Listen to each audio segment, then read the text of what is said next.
Hello everyone, I am ऋषि शर्मा और आज की हमारी लीड कोड की पीओटीडी है आइसोमॉर्फिक स्ट्रिंग्स। ये एक इजी लेवल प्रॉब्लम है, तो पहले हम प्रॉब्लम स्टेटमेंट रीड करेंगे और फिर इसकी अप्रोच देखेंगे। तो प्रॉब्लम स्टेटमेंट है given two strings S and T. आपको दो स्ट्रिंग दी हुई हैं, एक एस एक टी।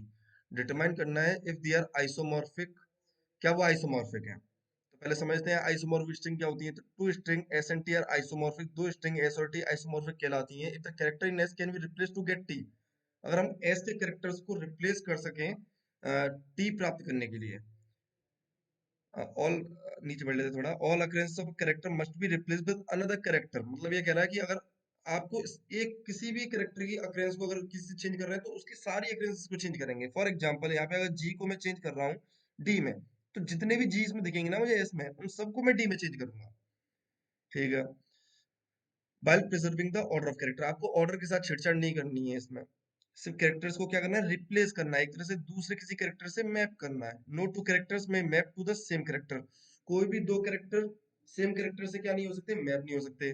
बट अ कैरेक्टर में मैप टू इटसेल्फ, पर कैरेक्टर को खुद से मैप कर सकते हैं। समझते हैं इसे एक एग्जांपल के हेल्प से।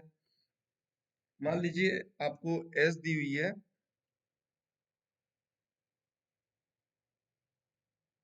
एग, ठीक है। आपको टी दी हुई है एड।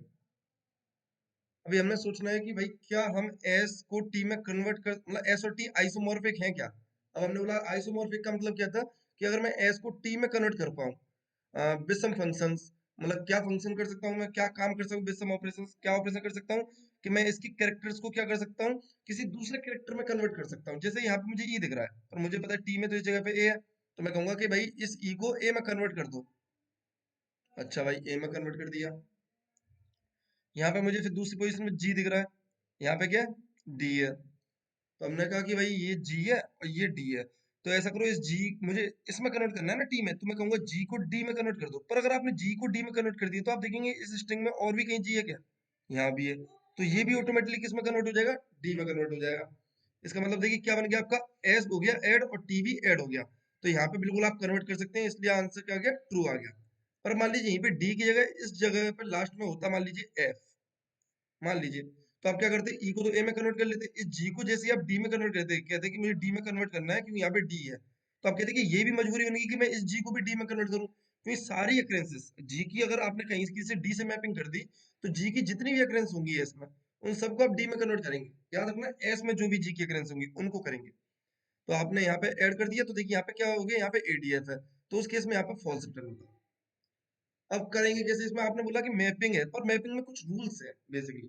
एक तो उसने क्या बोला कि एक कैरेक्टर को आप दो से रिप्लेस नहीं कर सकते। मान लीजिए ई को आपने कहा कि मैं मैप कर रहा हूँ एफ से, मैं एस में अगर ई प्रेजेंट है तो उसे एफ में कन्वर्ट कर दूंगा। तो ऐसा नहीं कर सकते आप कि अगर यहाँ पे मान लीजिए ई है, एंड में भी ई है, तो इस वाली ई को आपने एफ में कन्वर्ट कर दिया और इस वाली ई को आपने मान लीजिए जी में कन्वर्ट कर दिया। एक कैरेक्टर को आप दो में कन्वर्ट नहीं कर सकते, ठीक है। और दूसरी कौन सी मैपिंग आपको अलाउड नहीं है, उसे एक एग्जांपल से समझते हैं। एक एग्जांपल और लेके देखते हैं। तो एग्जांपल आपका मान लीजिए एस दी आपको B A D C, and आपको टी दी है बी ए बी ए।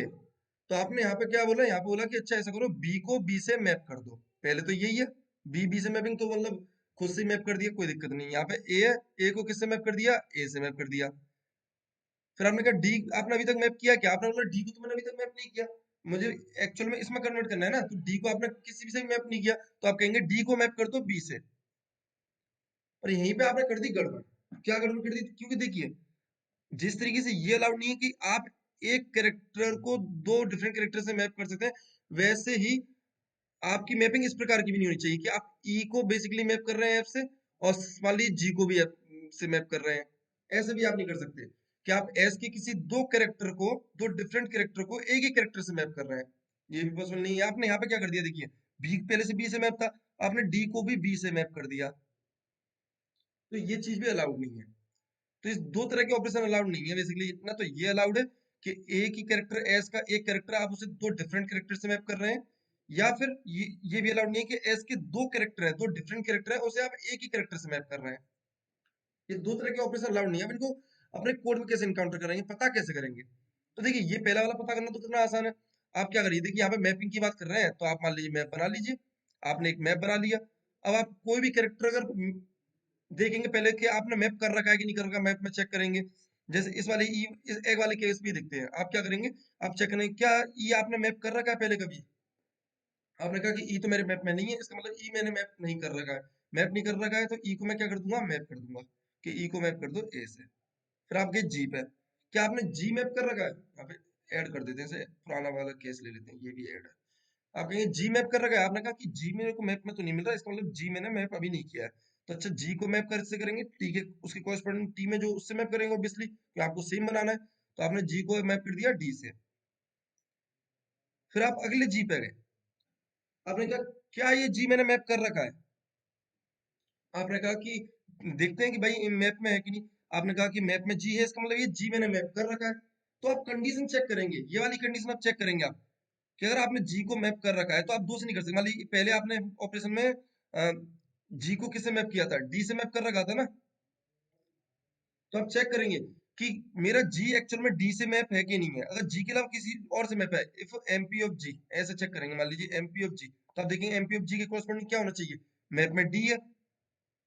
तो अगर एक्चुअल में ये मेरा जो टी में इसकी कोरेस्पोंडिंग कोई और इंडेक्स है, अगर टी आई मेरा एमपी ऑफ जी के इक्वल नहीं है, मान लीजिए अभी डी है तब तो कोई दिक्कत नहीं है। अगर मान लीजिए एफ होता, तो आप क्या कौन सी वाली कंडीशन करने की कोशिश कर रहे हैं, जी को आप डी से ही मैप कर रहे हैं, जी को आप एफ से भी मैप करने की कोशिश कर रहे हैं। पर आप देखेंगे आपने जी पहले से मैप कर रखा है डी से, तो जी आप किसी और कैरेक्टर से मैप नहीं कर सकते। तो अगर एमपी ऑफ जी मेरा इक्वल नहीं है किसके, टी आई की, मतलब यहाँ पे एफ था, तो एमपी ऑफ जी कौन है, डी। डी अगर एफ के इक्वल नहीं है, ऑब्वियसली नहीं है, तो यहाँ पे आप कह रहे हैं कि डी से पहले से मैप है, तो आप एफ से तो नहीं कर सकते, आप रिटर्न कर देंगे फॉल्स, क्योंकि आपका जी पहले से डी से मैप है, और यहाँ पे कोरेस्पॉन्डिंग कौन है, जी के एफ है।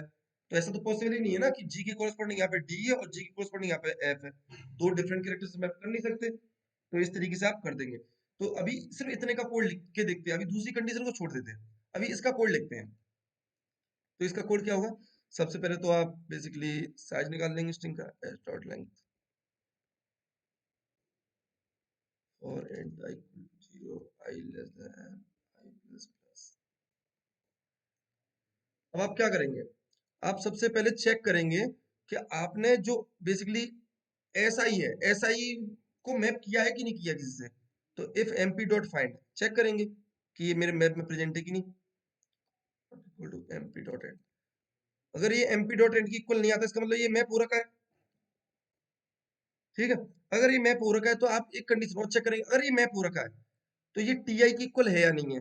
जो ये मैप्ड वैल्यू है, बेसिकली जो मैप्ड वैल्यू जी के कोरस्पॉन्डिंग कौन सी मैप्ड वैल्यू, डी। तो ये डी इस टी आई की इक्वल है या नहीं है। तो if MP of S I, ये होगी मैप्ड वैल्यू। अगर ये इक्वल नहीं आती है टी आई के, अगर इक्वल आ जाती है तो कोई बात नहीं, ये जैसे ऐड वाला केस था, ऐड यहाँ पे डी रखो। तो देखिए जी के कोरस्पॉन्डिंग वैल्यू क्या मैप थी पहले से डी, और जी कोरस्पॉन्डिंग यहाँ पे टी आई पे भी कौन बैठा, डी बैठा, तब तो कोई दिक्कत नहीं है। पर अगर ये इक्वल नहीं आती, इसका मतलब ये है कि यहाँ पे आप पहले कह देंगे, निश्चित हो जाएंगे कि ये रिटर्न कर दो फॉल्स। इसे आप कभी की आइसोमॉर्फिक है ही नहीं है, स्ट्रिंग कन्वर्ट कर ही नहीं सकते एस को टी में।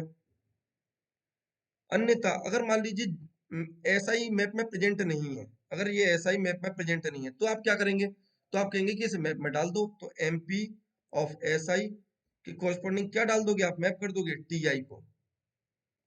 ठीक है, ये तो हो गया इतना कोड। समझिए, आपने बस ये पहली वाली कंडीशन इनकॉर्पोरेट की है, पर आपने क्या दूसरी वाली कंडीशन इनकॉर्पोरेट की है इसमें, नहीं की है। तो इसे टेस्ट केस की हेल्प से समझते हैं, जो भी हमने दूसरा टेस्ट केस लिया था। फिर से सब कुछ करते हैं। तो देखिए आपने बी के कोरस्पॉन्डिंग बी मैप किया था, अभी करा था, दोबारा से कर लेते हैं। बी के कोरस्पॉन्डिंग बी मैप किया था, ए के कोरस्पॉन्डिंग ए मैप किया था। अब आप जब डी को मैप करने वाले हैं, तो आपने कहा डी मेरे मैप में प्रेजेंट था क्या, ये आपका मैप है। आपने कहा कि मैं अभी डी पे गया तो मैं चेक करूंगा क्या मेरा डी मैप में प्रेजेंट है। आप बोले डी मैप में प्रेजेंट नहीं है, फिर तो मुझे कोई दिक्कत नहीं आनी चाहिए। आपके अभी तक के कोड के हिसाब से आप क्या बोलेंगे कि आपका डी मेरे मैप में प्रेजेंट नहीं है, तो ऐसा कर लो कि डी के कोरस्पॉन्डिंग क्या कर दो, डी अगर प्रेजेंट नहीं है मैप में, तो डी के कोरस्पॉन्डिंग कौन सी वैल्यू बी, तो डी को बी से मैप कर दो। पर हमने देख लिया यहाँ पे होगी गड़बड़, क्योंकि ये वाली कंडीशन तो ऑब्वियसली फुलफिल हो रही है यहाँ पे, मतलब ऐसा नहीं हो रहा है कि एक कोई कैरेक्टर दो से मैप है, पर दो डिफरेंट कैरेक्टर है एस के, एक बी और एक डी। देखिए दोनों आप किससे कर देते हैं, बी से मैप कर रहे हैं, ये गड़बड़ हो गई। तो इसके लिए हमें यहाँ पे कुछ चेक करना पड़ेगा। क्या चेक करना पड़ेगा, एक चीज बताइए, आप करने क्या वाले हैं यहाँ पे, आप डी को बी से मैप करने वाले हैं। अगर आप ये देख लें पहले से ही कि बी मेरा पहले से ही मैप्ड है किसी से, किसी एस की कोरस्पॉन्डिंग वैल्यू से मेरा बी पहले से ही मैप्ड है, अगर आपने ये देख लिया, तो आप कहेंगे कि अगर मैं डी से मैप करूंगा तो ऑब्वियसली इसमें ये वाली कंडीशन बन जाएगी, क्योंकि पहले से ही ये वाला बी पहले से ही इस एस के एस में जो बी था उससे मैप है। तो अगर मैं किसी एस की किसी और वैल्यू से, मान लीजिए डी से अगर इसको मैप करूंगा तो ये वाली कंडीशन फुलफिल हो जाएगी। तो मैं पहले चेक कर लूंगा क्या ये मैप्ड है कि नहीं है। तो इसका मतलब ये है कि मेरे पास जो मैप्ड वैल्यू है, ये वाली वैल्यू है, ये भी कहीं ना कहीं स्टोर होनी चाहिए। तो इसको स्टोर करने के लिए मैं क्या कर लूंगा, एक सेट बना लेता हूँ, वहां पे स्टोर कर लेता हूँ। और मैं सेट में क्या करते जाऊंगा, इनको डालते जाऊंगा। जैसे सेट बनाया और सेट में मैंने क्या किया, एक सेट बना लीजिए, मान लीजिए एस नाम का, आपने उसमें ये वाली वैल्यू डाल रहे हैं सेट वाली, आपने कहा उसमें बी डाल दो, क्योंकि बी में क्या कर चुका हूँ, बी को मैं मैप कर चुका हूँ किसी एस की वैल्यू से, पहले कौन सी वाली से कर चुके हैं, बी से। फिर आपने क्या किया, ए डाल दिया कि ए को भी मैप कर चुका हूँ, किससे कर चुका हूँ, ए से। फिर आप जब डी पे आए, आपने कहा डी मैप्ड तो नहीं है मेरा, डी मैप में प्रेजेंट नहीं था। आप जब डी पे आए थे तो आपने कहा डी मेरा मैप में प्रेजेंट नहीं है। तो मैं इसे मैप करने से पहले एक चीज चेक कर लूंगा कि डी के कॉरेस्पॉन्डिंग जो वैल्यू है, मतलब डी को मैं जिससे मैप करने वाला हूँ, ऑब्वियसली डी को किससे मैप करोगे, टीआई से मैप करोगे। तो कहीं मेरा टीआई पहले से इधर प्रेजेंट तो नहीं है, मतलब किसी से मैप तो नहीं हो रखा है। अगर हो रखा है तो वो सेट में प्रेजेंट होगा, तो देखिए सेट में बी प्रेजेंट है, क्योंकि टीआई कौन है, बी। तो अगर सेट में प्रेजेंट है आपका टीआई, इसका मतलब ये है कि आप मैप नहीं कर सकते, आप रिटर्न कर देंगे फॉल्स। बस यही था। इसे कोड कर लेते हैं। तो एक सेट बना लेते हैं कैरेक्टर टाइप का, इसका नाम मान लीजिए एस टी रख दिया। अब एक चीज बताइए, कंडीशन कहाँ पे लगी, कंडीशन यहाँ पे लग रही थी जब भी मेरे मुझे क्या करना था, मैं कह रहा था कि मेरी कोई एस के कोरस्पॉन्डिंग की वैल्यू मैप नहीं है, जैसे डी मैप नहीं था, तो मैं कहूंगा इसे मैप करने से पहले एक कंडीशन चेक कर लो कि डी को मैं मैप किस में करूंगा, बेसिकली टीआई में करूंगा, तो कहीं टीआई मेरा एस में प्रेजेंट तो नहीं है, क्योंकि एस में वो वैल्यू प्रेजेंट है जो इस साइड की है, बेसिकली जो मैप्ड है किसी एसआई से। तो आप चेक कर लेंगे कि if S T dot find, किसको चेक करें कि टी आई प्रेजेंट तो नहीं है, if S T dot find is not equal to S T dot end, अगर ऐसी कंडीशन है तो प्रेजेंट है, तो आप रिटर्न कर देंगे फॉल्स यहीं से। अगर आप इसके नीचे आ पा रहे हैं, इसका मतलब प्रेजेंट नहीं है, तो प्रेजेंट नहीं है तो आप इसको मैप भी कर पाएंगे कि एस आई को मैप कर दो टी आई से। और साथ ही साथ क्या कहेंगे, आपने टी आई से मैप कर दिया ना, तो टी आई आपका किस में चला जाना चाहिए, सेट में चला जाना चाहिए। तो S T dot insert T I, कि अच्छा भाई मैं टी आई को किसी एस आई की कोरस्पॉन्डिंग मैप कर चुका हूँ। और अगर आप इस लूप से बाहर आ पा रहे हैं, इस पूरे लूप से सारे को मैपिंग को चेक करते हुए आ पा रहे हैं, तो आप रिटर्न कर देंगे ट्रू। अगर फॉल्स होना होगा तो यहीं पे इन दो कंडीशनों से हो जाएगा। ये दो कंडीशन आपको समझ में आई होंगी, एक तो ये वाला एरो कि किसी पर्टिकुलर एसआई के कोरस्पॉन्डिंग दो वैल्यू नहीं होनी चाहिए, एक किसी पर्टिकुलर मैप्ड वैल्यू की कोरस्पॉन्डिंग, एक सेकेंड, किसी पर्टिकुलर मैप्ड वैल्यू की कोरस्पॉन्डिंग, ये मान लीजिए मैप्ड वैल्यू है, तो दो ऐसा ही नहीं होने चाहिए, ये एक ऐसा ही, ये मान लीजिए एस जे, ये दो वैल्यू नहीं होनी चाहिए एस में से, ये दो कंडीशन नहीं होनी चाहिए। तो इन दोनों को आपने अपने कोड में इनकॉर्पोरेट कर लिया। अब इसे रन करके देखते हैं।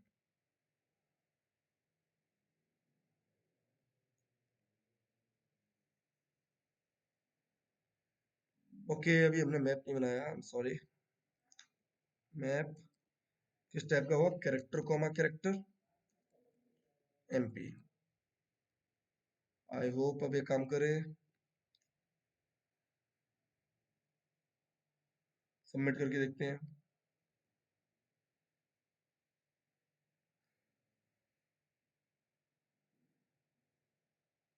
तो ये हमारा एक्सेप्ट हो चुका है। आई होप आपको ये सॉल्यूशन समझ में आया होगा।